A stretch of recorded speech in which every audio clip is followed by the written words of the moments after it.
totally did a leap of faith. I'm on a plane, I'm coming out, I fly all the way across the country. I go like 5 hours on a train. They said, a monk will meet you. And I remember getting off at the train station. I looked everywhere and no one was there.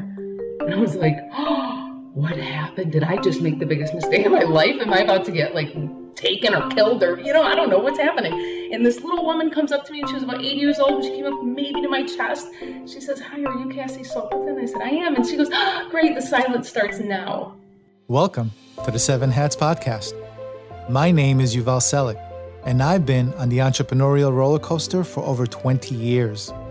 I've experienced it all throughout my journey: the grind, burnout, failure, and ultimately, success. The turning point for me was realizing that building a successful company is meaningless if you neglect the other significant areas of your life.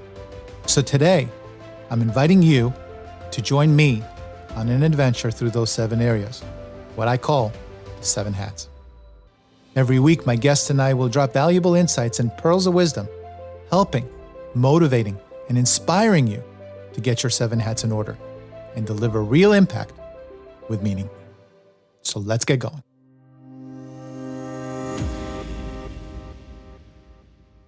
Welcome, 7 Hatters. Today, we dive deep into hat number 2, the hat of the athlete, hat number 4, the entrepreneur, and one of my favorites, hat number 7, the seeker. As I interview my guest, Cassie Sobelton, a 2-time #1 bestselling author, a 30 Under 30 award recipient, and the founder of Wellness Collection, where Cassie is on a mission to redefine what it means to be healthy, live better, work better, look better, and be better by supporting your wellness goals. Cassie has a truly inspiring story to tell as she battles and overcomes multiple injuries, a major health scare, substance abuse, and her most difficult battle, the battle with her mind. Let's dive into the 7 hats and hear the story of how balancing mind, body, and spirit helped Cassie take back her life and how you can do so as well.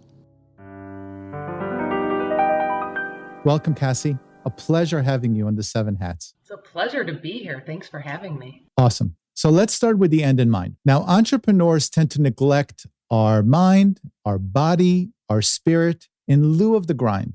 And we have this warped delusion that once we make it and we achieve financial success, then all of a sudden, we will then have the time to pay attention to ourselves and our needs. But usually, and I'm sure you know this, it might be a little too late. So you've been a corporate professional working 60 hours a week, grinding, burning the midnight oil, as most entrepreneurs can relate to. Can you tell us a little bit about your mindset and your thought process and kind of your life around that period? Yeah, no, I appreciate the chance to tell you about it. And it's interesting because it seems like it would start right then, but I believe that the majority of the imbalance actually started a lot earlier. So, not being raised with the proper values around, nourishing my mind, my body, and my spirit. And that led from an unhealthy child to an unhealthy teenager to an unhealthy young adult, which was, of course, the beginning of my career. But because I wasn't taught that, because no one said to me,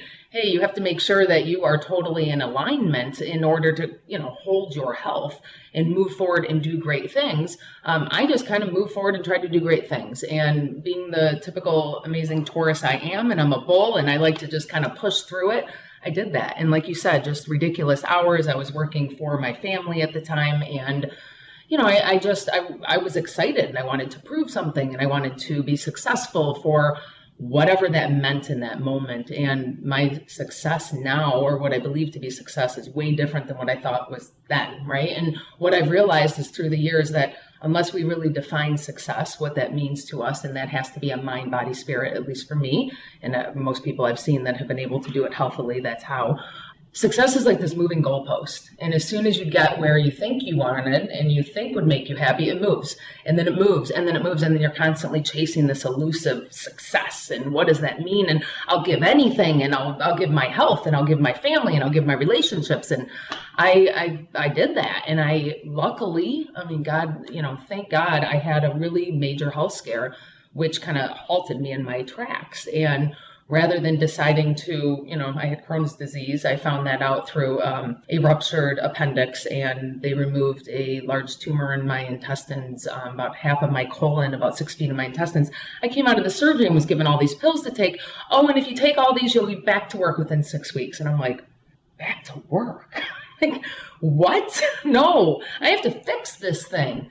And everyone was so busy telling me, there is no fixing this thing. It's a chronic disease. There's no cure. You're going to be like this for the rest of your life. And I was thinking, I don't believe that. I don't know what it was, but I just knew they were wrong, and I wasn't going to accept that. And so it was in that moment I really took stock. What am I missing? And I started down this huge journey that changed my life, changed my career, changed everything about me, including truly my soul. Came out a different person, which of course changed, my career path and everything, and what success was to me. I was in manufacturing and automotive. I expected to be in there the rest of my life. And it took a different turn. So I'm thankful for that, because it definitely woke me up. I don't think that I would have been able to share the same stories and passion about health and wellness that I did in the corporate world. So what I then did was went into corporate wellness and went into the corporate world to help bring balance in there. So, through on-site programming, through education, through meditation classes, bringing these kind of like woo-woo concepts into heavy corporate America. It takes a certain person. It's like this person that can balance, the woo-woo side and then the business side, and meld it together, where the business people show up and do woo-woo things without realizing they're doing woo-woo things, and that's an interesting meld. You were abusing yourself for years, right? In the form of poor nutrition, lack of physical exercise and movement, heavy use of drugs and alcohol. And then your body said enough and kind of broke down. So was that prior to you finding out that you had all of these issues, or did you start abusing yourself as a result of finding out that you had all of these issues? It all started way earlier, childhood even, late childhood, and went through my entire life. I believe that to be a big part of what Crohn's was trying to teach me was I was abusing myself too much, and it was time to stop that. I do believe very much in the 80-20 rule, and there are some things that we can do. We can have bad food, we can drink, we can party, we can do these things in moderation, and that was the key I was missing. There was no moderation there, and looking back, that was obviously something I was trying to fill, right? I had something missing, and I believe a huge part of that was spirit, which is interesting because I was in an all-girls private Catholic school. Like, I was learning spirituality. I can't even say anything bad about them. Like, I went to the coolest school in that, it's an all-girl private Catholic, but every single semester, I don't even know if there are semesters in high school, but whatever, we took, different religions like Judaism and Buddhism and, all these different things that really opened my mind to these different ideas. But even though I was kind of latching on to these things, I was still heavily rooted in Catholicism, and that didn't completely connect with me. So I let it all go. And anyway, something was missing, and that's what I was obviously searching for. And then when I got really sick is the turning point where I said, no more. Like, I don't know what I'm going to do to fix this thing, but you all keep telling me it's a digestive disease and I can't fix it with food. Like, that's weird to me.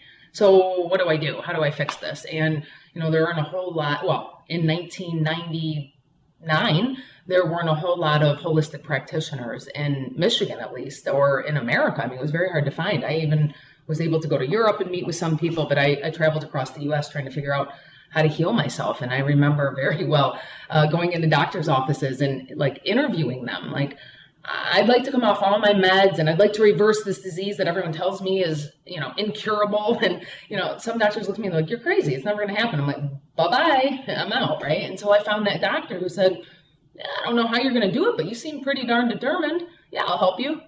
Let's start cutting down your meds, and one at a time, like 30-some meds, one at a time, we start cutting down the pills. Waiting a few weeks, taking blood, seeing how it worked. Okay, that worked. Cut it down again. Waiting a few weeks, taking blood. And slowly over time, and it took about a year, I was able to come off all my meds with the help of a physician who was on board with what I wanted to do, which is the biggest component, really. Because honestly, society wasn't. My family was like, what are you thinking? Just take your meds and be healthy and be happy. And I'm like, how are these meds going to make me healthy or happy? They seem very expensive. Each one of them had a side effect. They were making me tired. They were, there was just a lot going on. And I don't know why I was so determined and knew I could do it, but I was able to. And that was a great thing. But society doesn't always support those kind of decisions, maybe now more than ever.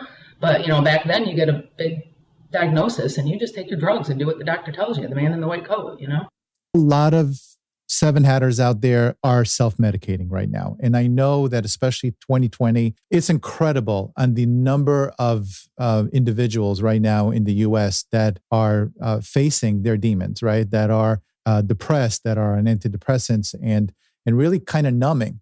So when you were numbing with food or with drugs, what were you trying to escape? Like, what was the story in your mind back then that allowed you to, because that's the only reason pretty much you would be addicted. You're trying to numb, you're trying to escape. What is it? Was it your childhood? Was it your religion? Was it your parents? Like, what was it that you were rebelling against? Yeah, for me, it was 100% childhood. I had my parents were divorced by the time I was 3. There was a lot of strife in the household. There was a lot of fighting. There was a lot of, maybe manipulation. There was a lot that happened. And I had to grow up really, really quick. And I had a little sister who was a couple years younger than me that I had a lot of responsibility for. So I didn't have the same childhood that a lot of people would have. And it's interesting because in a lot of ways, I had a great childhood, right? I had, loving people around me. I had wonderful grandparents. I had, I had autonomy. Like, when I look back on my childhood, and I got my license a couple years early and was just like, bye-bye, and that was so cool at the time. And even now I look back and I'm like, I remember feeling very empowered. I have always felt that way.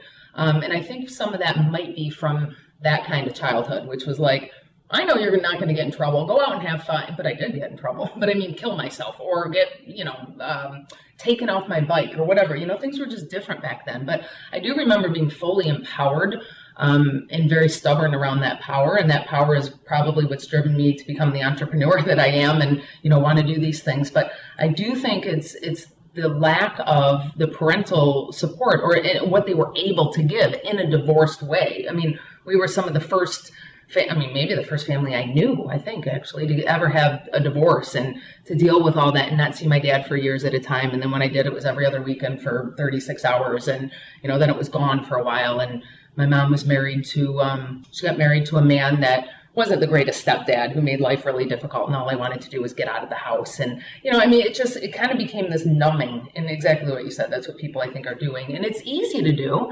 And sometimes I actually believe quite helpful. I mean, there is when I think about energy levels, and super depressed, drugs might bring you a little bit up out of that, closer to the happiness level. And, some people need to medicate to get to a certain place, but it never gets you there permanently, And I do remember, and I use this as an example often, I remember when I was in college especially, and I was doing a lot of drugs, and it started for me in early high school. But college is when the bigger drugs showed up. And I do remember very much then, I would say my energy level was down here. So drugs brought me up here. But now my energy level's here and drugs would bring me down. Right. And so those drugs might have a certain vibration level. And if you're below it, they're going to bring you up to that. But if you're above it, it's going to bring you down to that. And it's interesting because now my big goal is to always be so much higher above that. And that's just where my tempo is now, that, they'll tend to kind of pull me down in that way. But if you're low and they're pulling you up, it feels good. And so I can see why a lot of people are struggling with that, especially in, the wake of everything that's been going on.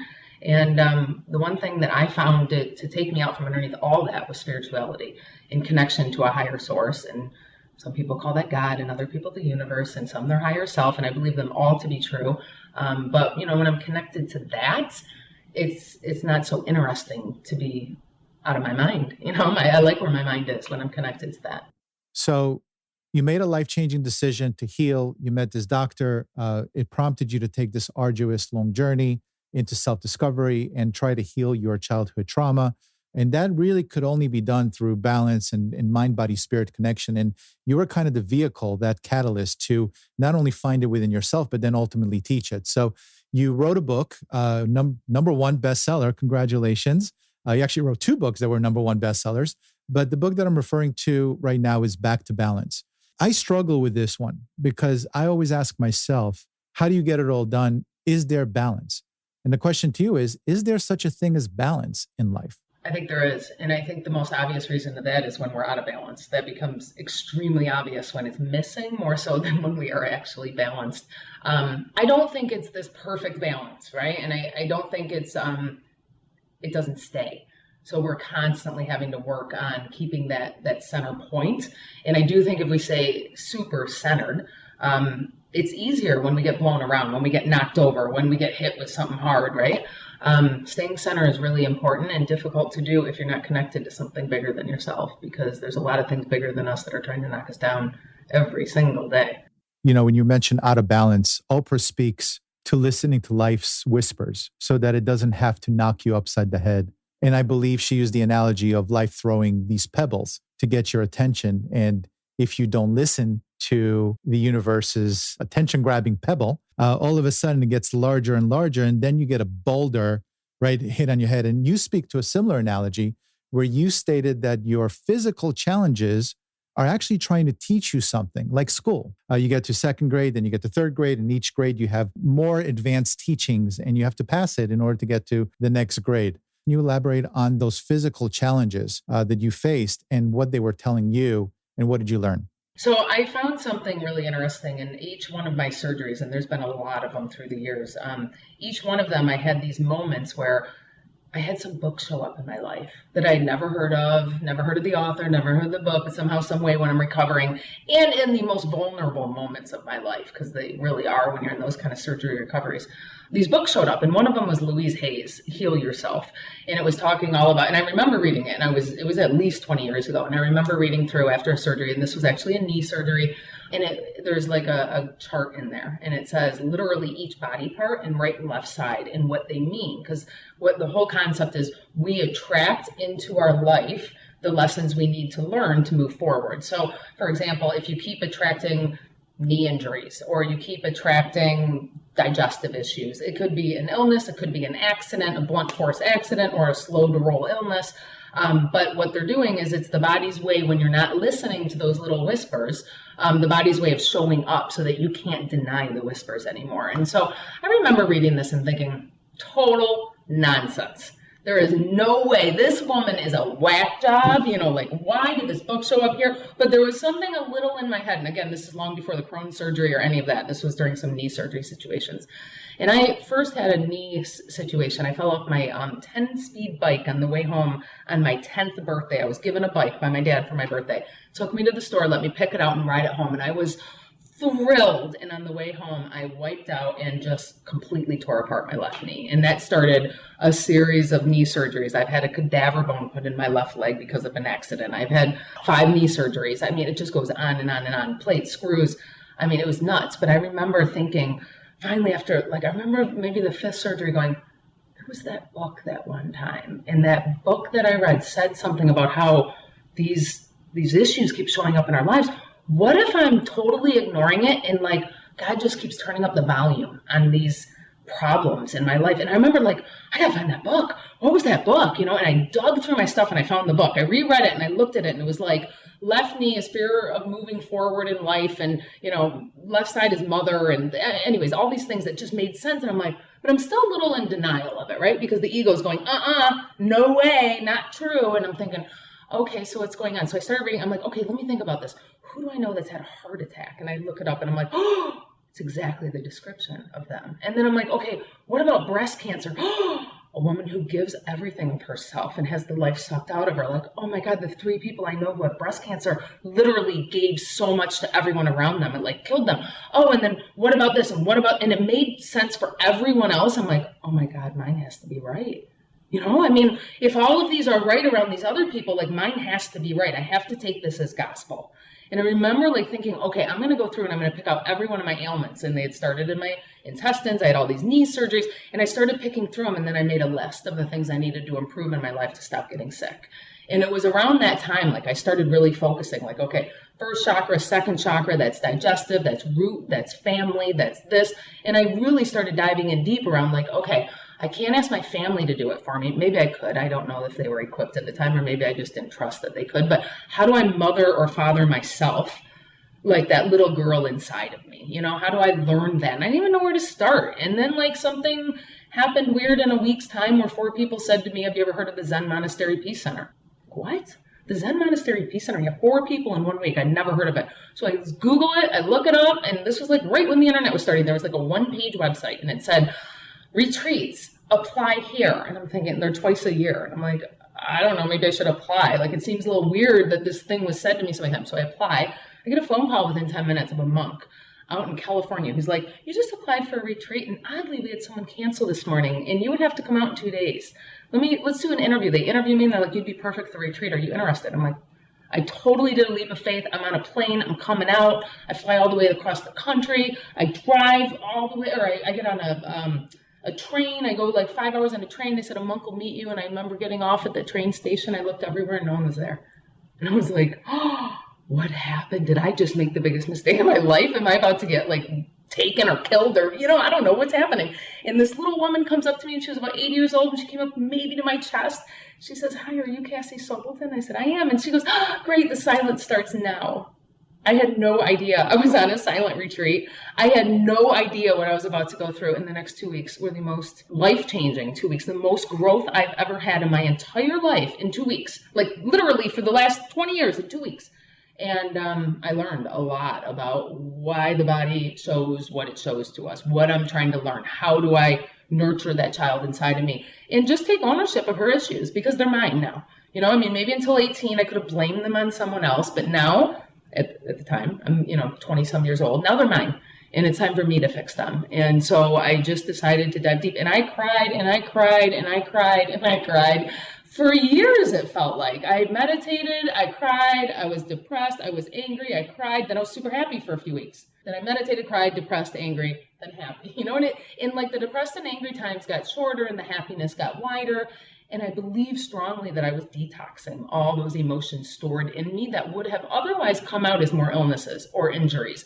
Like I would have just kept attracting these situations if I hadn't just bubbled it all up and gotten it out. And it was hard to bubble it up. Like, to be quite honest, I very well could have taken my life during that time. It was so hard. Again, like total Taurus bull strong, I didn't. But I can see why some people don't want to do that kind of work, because it is hard, but it's so worth it. And one thing I did maybe wrong, I took it all on too quick. Like and maybe that's what I needed, and I am kind of that way, I'm on or off. But I went so hard, so quick into it. I wish I had maybe taken it a little bit slower or found the proper teacher. And I remember like jumping from this retreat to that retreat, to this, to this, to that. And I learned so much, and I was doing so much, and my mind was blown.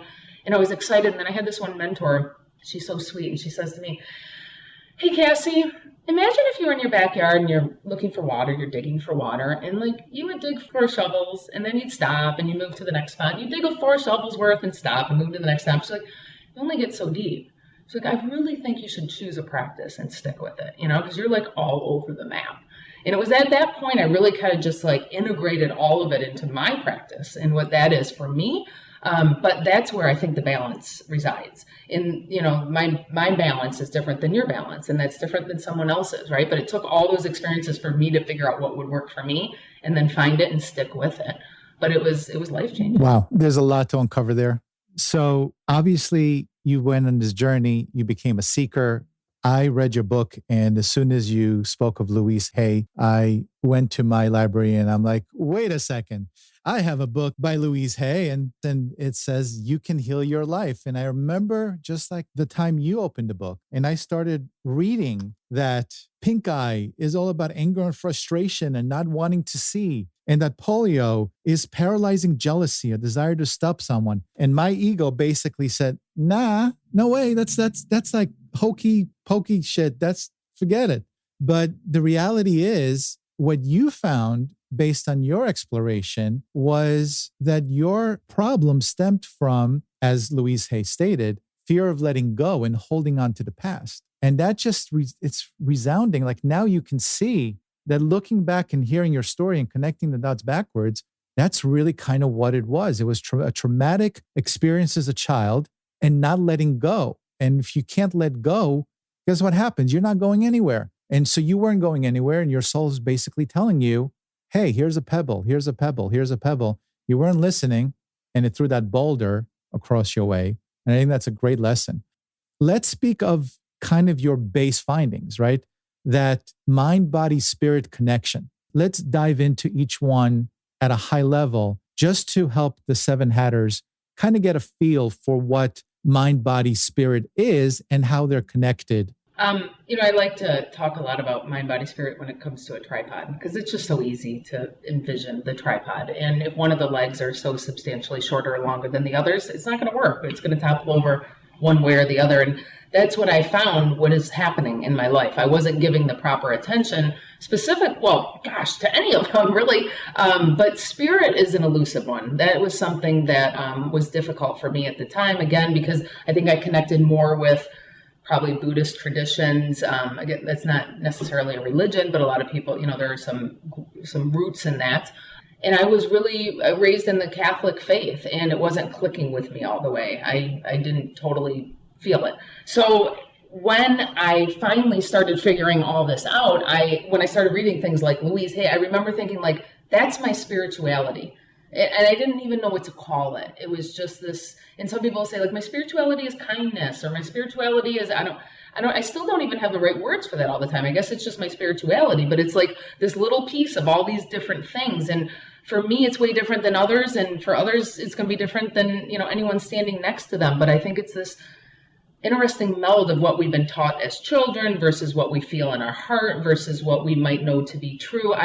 I've had a near-death experience in my life, which I don't even talk about much because it gets people off on a whole different tangent. But that moment was during my Crohn's surgery. It was right afterwards. And when I came back from that moment, or this vision or whatever it was, I was absolutely 1000% certain, never thought about reincarnation before in my entire life. And I came out and I was like, I'm reincarnated. I've been back here a million times. I know exactly what's coming next. Like all of a sudden, like all this embodiment of these, what I assume are past lives, like came into me, and it felt like I turned on a switch that was there, but like bubbling under the surface. And once it showed up, all of a sudden the books that started coming into my life and the mentors, and again, some of those mentors aren't even like people in my real life, they're authors, but they became mentors in a lot of ways to me because I started just consuming their work, trying to find everything I could about them. I started getting into channeling. It was like one little thing led to the next, and one little thing led to the next, and next, and next, and next. And one of the things I found to be really useful was to try to find like-minded people, but I think that wasn't so easy then. The internet wasn't so readily available, and there wasn't, so much. So I kept a lot of it to myself, which actually allowed it to become like deeply personal to me, which was kind of cool. And now that it's like so embedded in who I am, I get to find others and share it with them. But it wasn't the case from the beginning. I didn't really immediately find a whole lot of people like that. So it was interesting because my journey into health was definitely the body. I like everybody, was like, I'm sick, I need to get healthy, I'm going to eat right, and I'm going to stop abusing my body, and I'm going to exercise. Like those are the three things: exercise, food, and movement, right? I'm going to learn how to help my body. And so when I did that, the other two things just upgraded by themselves. You know what I mean? Like my spirituality all of a sudden became more succinct because the toxins were out of my body and I could feel things differently and hear little voices differently and get those internal nudges that may have been literally blocked by toxins and the stuff I was putting in my body. So when you remove all that, all of a sudden you have this conduit that wasn't there before. And so the body was, I think, a really big part of it. And it certainly isn't all of it, but most people stop there. And that becomes a problem because we have to work on the rest of it. And so mentally and spiritually, I had to start doing a lot of work. I really had to start breaking down my old patterns, right? These patterns of, I never so much was a victim, but like, I don't always get what everyone else gets. And, it's not fair that I don't have a father around, and it's not fair that I don't have this nuclear family, and it's not fair that I have to take care of my sibling, and it's not fair. So like, I don't know, I never felt like a victim, like, oh, poor me. But I remember being like, I want that and I can't have it. And so I started like mentally unwinding that. And, how do I change my mentality? So every single time I would have one of those thoughts, like first and foremost, meditation allowed me to, like when I started meditating, I would start realizing like all these different thoughts popping up at the same time all over the place. And I was watching them, which meant they weren't me. So then I was like, okay, so those thoughts aren't me. That's cool. That's realization number one, but that took like a year. And then when I realized they weren't me, I'm like, okay, so if they aren't me, can I grab them and toss them out? So that became like my new thing. All the time for like 20 years to this day, every time I have a thought that I don't like, I'm like, oh, I grab it and throw it out. Like, I don't know why, but I physically have to do that. And I physically like dream about doing that. Like if I'm in a dream and I'm having a bad thought, I grab it and pull it out. And sometimes I do that, just people are like, what are you doing? I'm like, oh, I'm grabbing my bad thoughts. But it's, interesting because like I had to train myself like through positivity. But also there's like this weird, I think like sometimes we can let's just focus on the positive. Like so much of healing is bringing up the old and getting it out. But if you're so busy trying to stuff it down and make it pretty and positive, it doesn't work. At least it didn't for me. So I had to get like really raw and really emotional and do the mental work around that and continuously, pluck those thoughts out of my brain, know they're there, look at them, deal with them.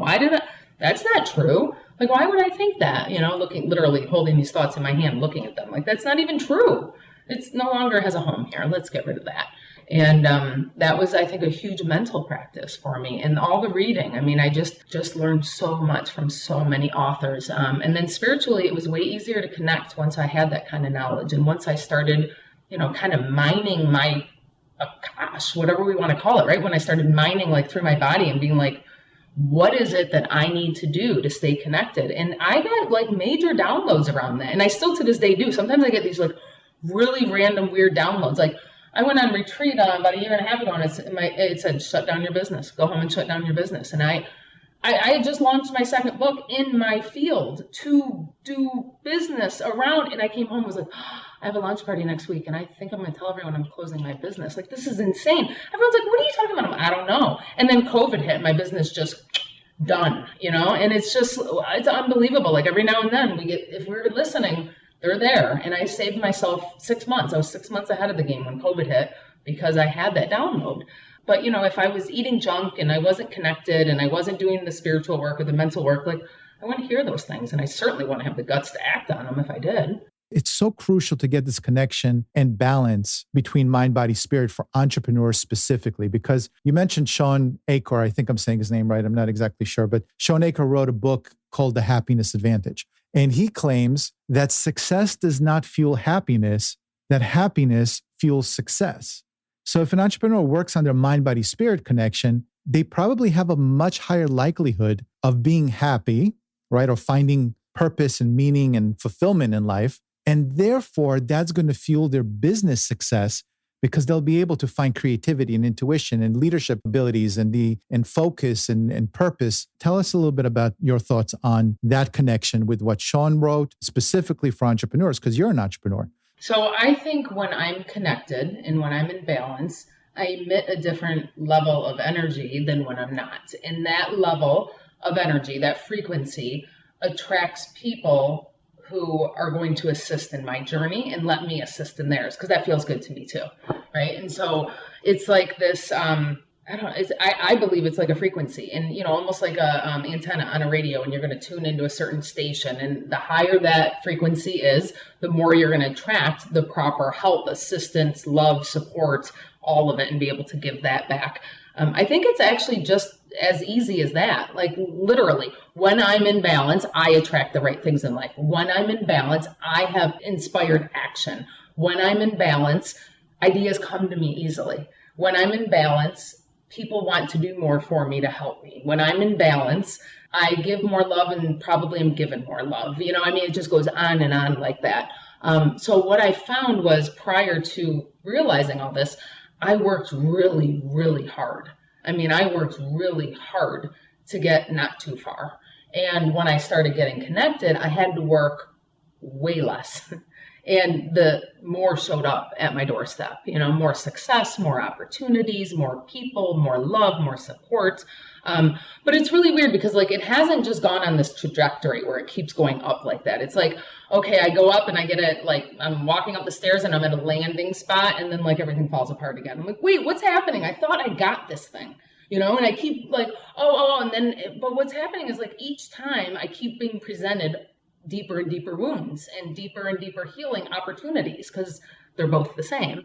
And, the more I walk that path, the more I realize I have to go back to my foundation, go back to the 2-hour meditations, like you just mentioned, because I did the same thing at the beginning. I went so deep, and I was meditating. At first it was 20 minutes every day. Are these people crazy? And then all of a sudden I'm meditating 2 to 4 hours every day.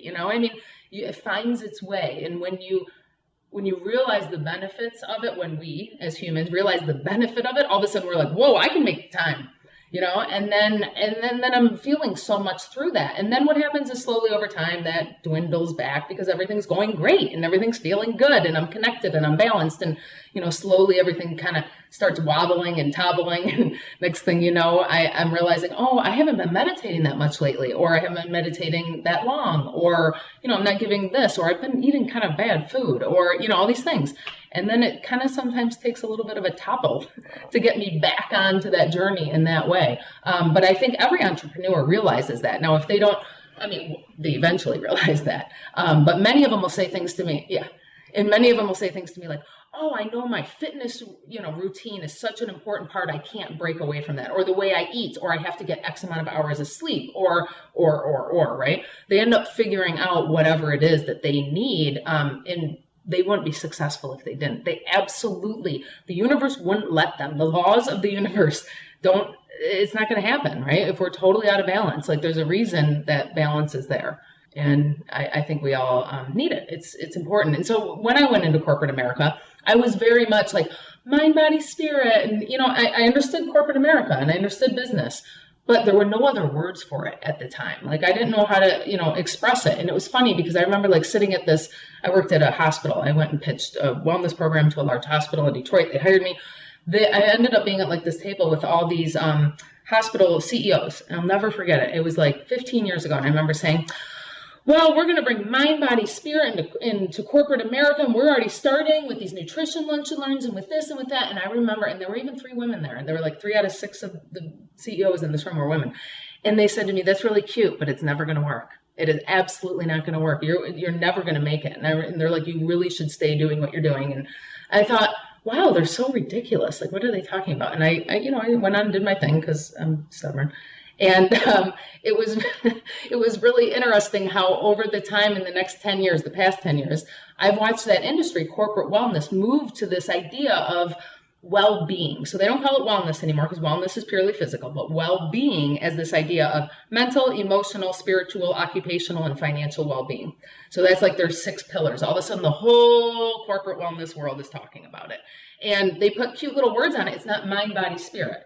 It's mental, physical, emotional, occupational, and financial, right? So, and it's kind of the same thing, but it's way more business worded, So that's kind of like the new buzzword in corporate America now, or at least the well-being, wellness area, is how do you help people find that balance? They have to have financial balance, right? It's if someone's coming to work worrying about making their rent, they're not going to be a good employee for you that day, right? If they're coming to work with major emotional issues, they're not going to be there. You might pay them for 8 hours. They're there for like 3, they're working on their other stuff. If they have major spiritual problems, if they have major, whatever, occupational problems, if they hate their boss, if they hate their coworkers, if they hate what they're doing, you're paying them for 8, but you might be getting 2 hours. It's the same thing. They're a little more focused on, money and how to help people be balanced so that we can get more out of them. But the entrepreneur has to be a little bit more selfish and be like, I need to protect me. I need to protect this body. I need to protect the little girl inside of me that needs to also be able to come out, because guess what? Corporate America is scary, and you have to be rough, and you have to be tough, and you have to have thick skin, and you have to have all this. Well, how do you do that and then also maintain the innocence and feminism of a little girl? Or, you know what I mean? Like there's this weird balance, especially with women, where you're supposed to be so open and beautiful and feminine and lovely, and and then you're supposed to like go in and deal with corporate America and act like a man, and there's like, how do you hold both of those in the same container? And that was something I was very good at, the masculine side of it, but not the other. I wasn't able to hold all that and then still have the little girl feel safe and secure inside of me. And so for me, that was a huge part of mind, body, spirit balance too. And I think every woman's going to deal with that, but men, have their own unique challenges, and I understand that. And corporate America, it tosses us all around. And I think we're coming out of a pandemic that literally could have been completely, like, the big reason for it might be to have changed everyone's lives and how we work, and remote working and flexibility and all the things that I hope will come out of this.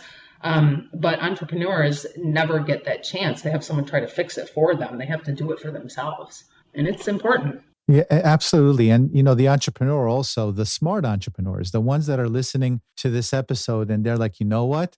You guys have something here that I'm going to pay attention to. Because think about it, leadership is not just about telling someone what to do. True leadership is owning it and having others follow you because they want to follow you. So if you as a leader find that mind, body, spirit connection and you embody it and you focus on yourself and you're now connected and you're seeing these changes in your life and you implement it into your culture, in your company culture, guess what you're going to get?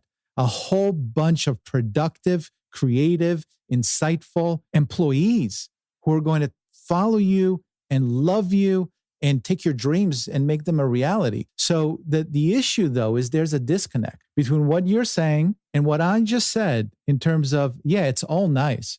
I want mind, body, spirit. And I call them a holistic entrepreneur, right? It could either be spelled with an H or with a W, but a holistic entrepreneur. That's one who really understands who they are, what their why is, why they're doing what they're doing, and they can lead a large group. But we know entrepreneurs, and I promise you, there are entrepreneurs listening right now that will be yelling at us saying, you don't understand. You know, I have this and I have that and I have this and I just don't have time and you don't know my life and I'm struggling but I know one thing for sure. If you want something as an entrepreneur or just a person, if your why is powerful enough, you will find the time because it all boils down to what you focus on, what you think about. So what is your advice? Because you've been there, right? I know that you had the same mindset. I don't have time. I can't do this. I can't meditate. I got to run my business. And ultimately, my question that I had, years ago is how could one person with the same 168 hours in a week literally change the world and another person can't find time to work out? So where's the disconnect and what advice would you give entrepreneurs? Because ultimately you've dealt with it and you've knocked your head against the wall on this roller coaster until you figured it out. What is the advice that you can give entrepreneurs and how to get it done and how to really incorporate all of the things we just spoke about? Because it's nice, but how do you get it done? So I believe strongly in small changes adding up over time for big results. And, standing over on one side of the room is a person who's eating horribly, not at all taking care of their mental mindset, not at all worrying about spirituality or connection, not giving back to community, all the things that probably most of us would do without direction.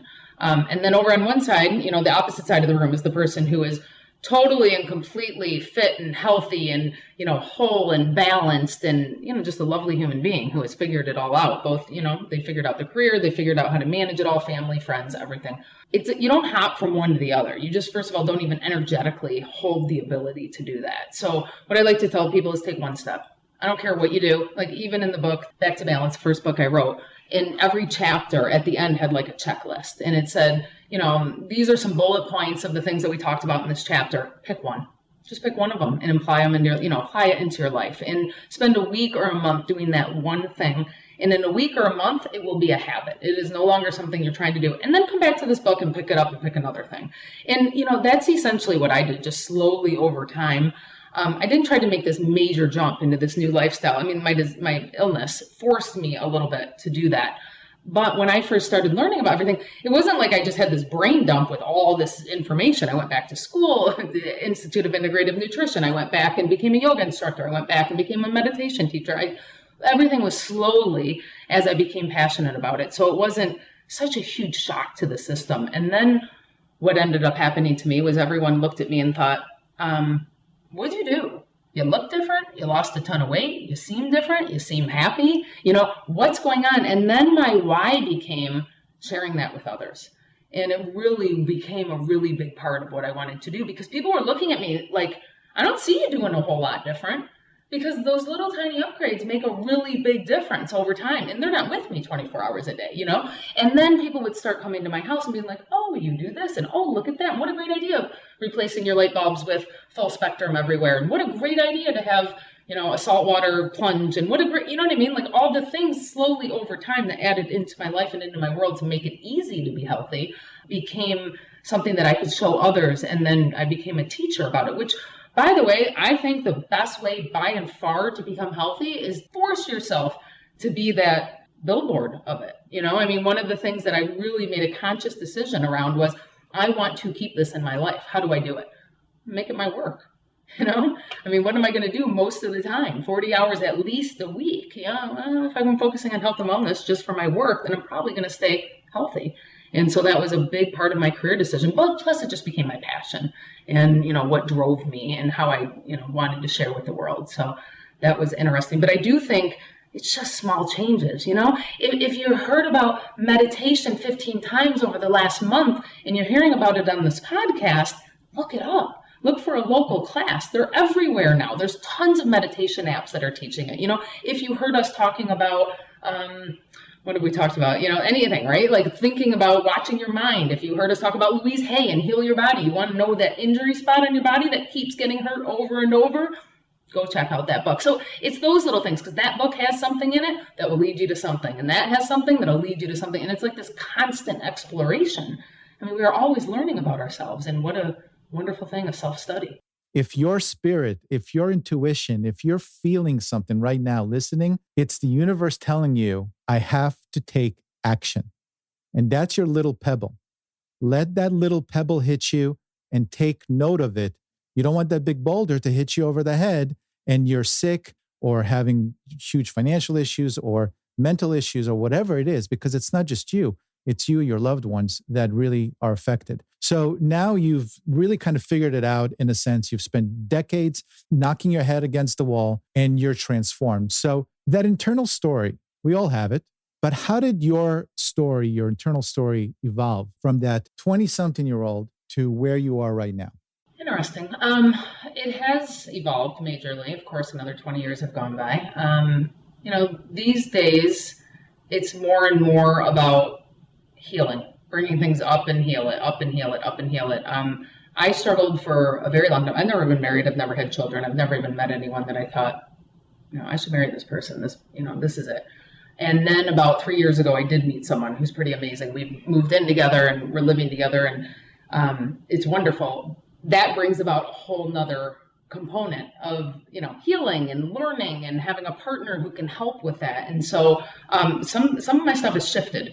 It's shifted from like Cassie Sobelton as this one being to Cassie in a couple, as a couple, I should say.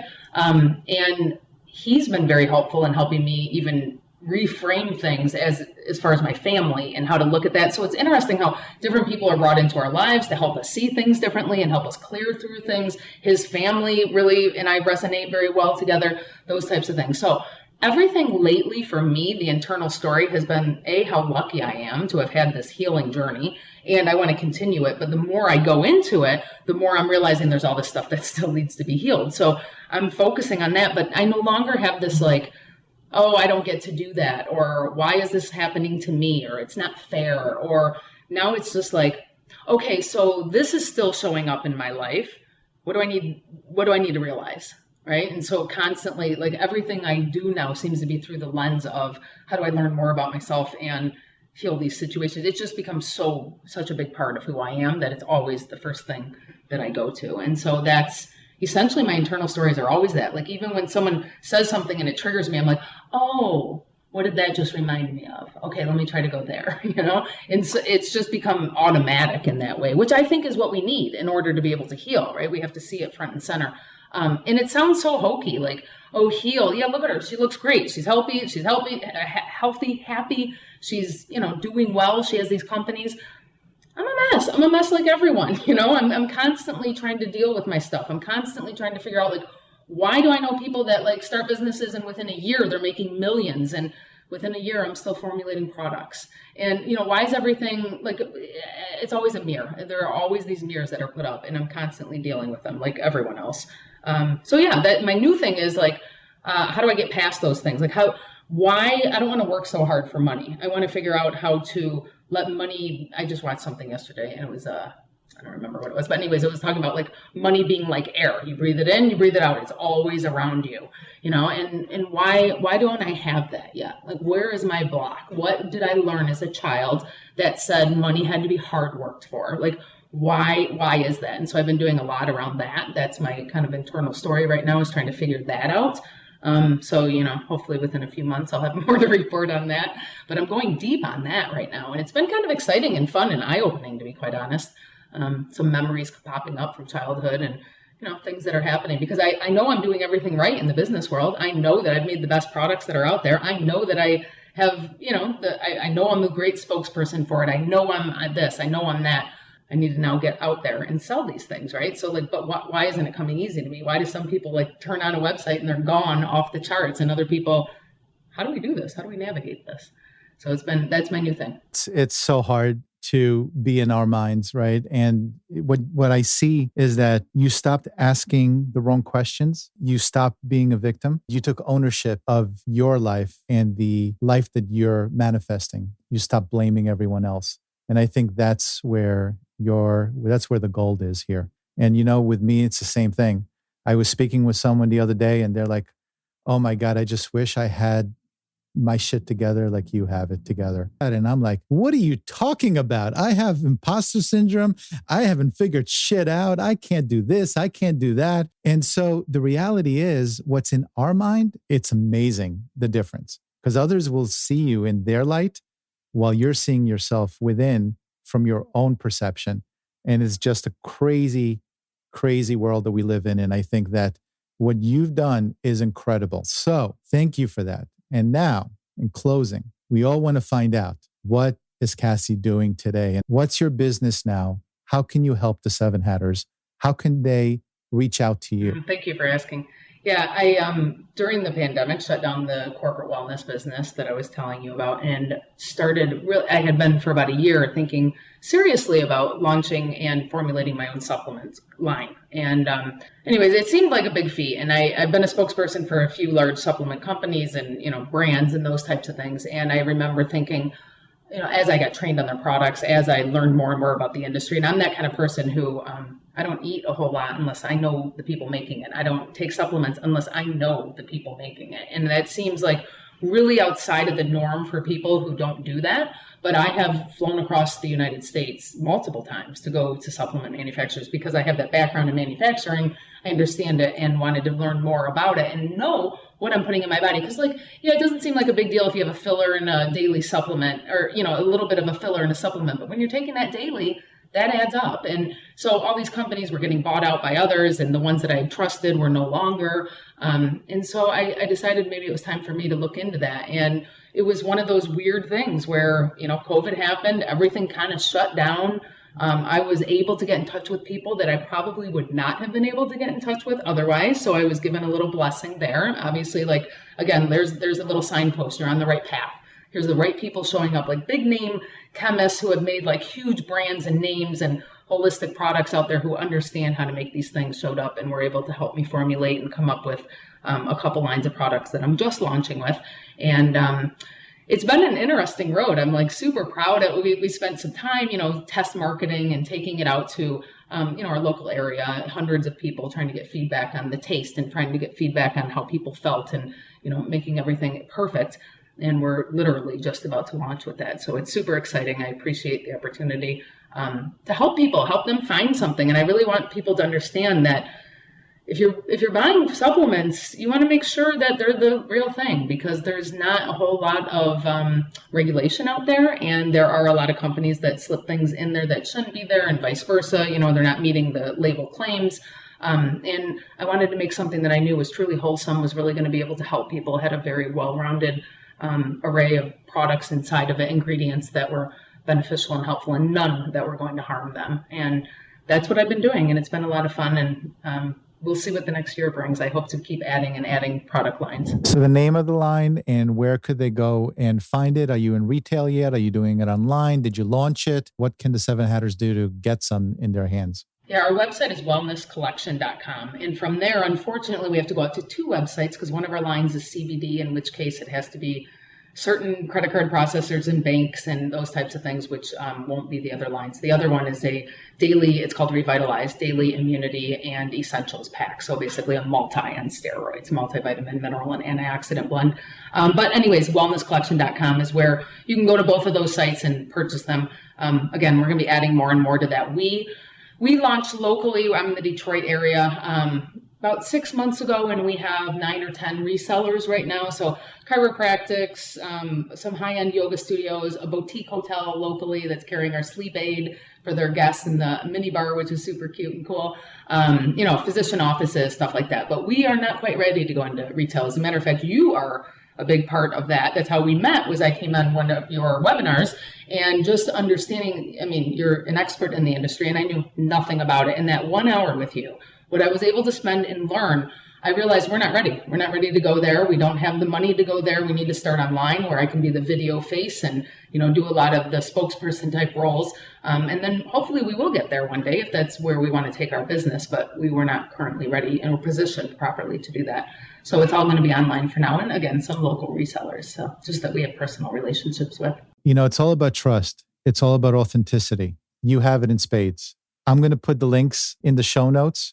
Cassie, it was such an enlightening and amazing conversation. I really thank you for joining us and sharing your wisdom and sharing your story and being vulnerable enough to really put it all out there. So thank you. And I'm sure I'll have you on soon enough. Yuval, thank you for having me. It's lovely to be here, and I'm so excited for everybody to get a chance to listen to your wisdom, because there's a lot of it. It's really great to hear you. Blessings. Like I heard the other day, namaste all day. Namaste all day. I hope you enjoyed my conversation with Cassie. Let's end today with a segment of the show that I refer to as, what can we hang our hat on? And here's my takeaway. The entrepreneurial journey is full of highs and lows that can bring mental and physical health problems, including self-doubt, anxiety, and depression. It doesn't matter how great your business idea is if you can't execute it due to low physical, mental, and emotional strength. As an entrepreneur, focusing on your mind-body-spirit connection should be on top of your long to-do list. We are our bodies, our emotions, and our spirituality, and all these things combined determine our well-being and make us who we are. You're going to get knocked down on your journey, and if you don't find balance and stay centered, you won't hear life's little whispers and hints, which will force the universe to resort to more obvious signals that you can't miss. Best to avoid that route. Pay attention to the following top 10 activities to keep your mind, body, and spirit in check while still executing in business. Reduce your stress. Pay attention to your nutrition. Find time to stretch and exercise. Set healthy sleep habits. Stay well hydrated. Practice yoga, tai chi, or meditation. Take time off and rest your mind and body. Take time to get a massage, acupuncture, or try tapping. Journal with mindfulness. And most importantly, love yourself, because you're incredible. These just scratch the surface of habits that you can adapt to heal. As Cassie stated, the journey is just that, the journey. There is no destination. Take small steps each day and stay consistent until each habit is adopted and becomes a routine. It won't be perfect, and you will fall off the wagon at times, but don't give up. It's so worth it. If you found this episode helpful, please hit that subscribe button and tell other entrepreneurs out there what value you got from it, so we can attract even more high-quality people into the 7 Hats community. So for now, I will bid you farewell and success on your journey. And until next time, my name is Yuval Selik, and I tip my hat off to you.